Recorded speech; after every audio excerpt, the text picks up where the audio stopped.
Ayan po. Kanina lang po nag-baby siya. Okay. Kaya, Ito po yung ulo ni baby, tapos ito po yung puso. Nakita niyo po, yung nagbibit. Opo. Ayan po. Mga ilan na na po yan? Ano po, nasa 4 months pa. Lang. Nasa 4 months na? Opo. 4 months na naman.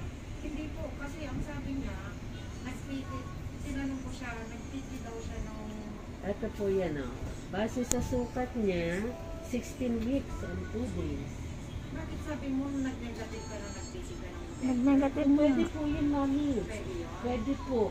Meron kasing matagal ma-detect ang pregnancy. Kanina lang po na inano sa akin kasi tinawag ko na kayo Ma'am Irene yung kasi palagi sumasalit daw po siya. Siyempre ang nanay nag-aalala. Sabi niya, nananaginip ako mama, nagpiti daw ako. Positive, sabi ng gano'n. Kayo, nag-piti ako positive, sabi ng gano'n. Kaya tinanong ko siya kung kailan yung last na schedule na, kailan yung last na minsan naman po, mami, lalo pag irregular po, minsan nahirap pong ma-detect. regular naman po ang menstruation. 4 months na pala. 4 months na po, base po sa sukat ni baby. Ayun na. So,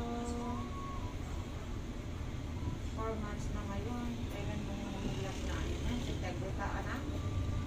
Wait lang po, meron naman, Tapos pakita niyo na lang po sa OB para ma-explain niya kung maayos, ha? Bukas pa ang OB. Pero si Doktora Bakal, wala daw po siya ngayon. Ay, hindi ko lang po alam. Kasi siya ang parang family doctor. Ayan po, Sige po.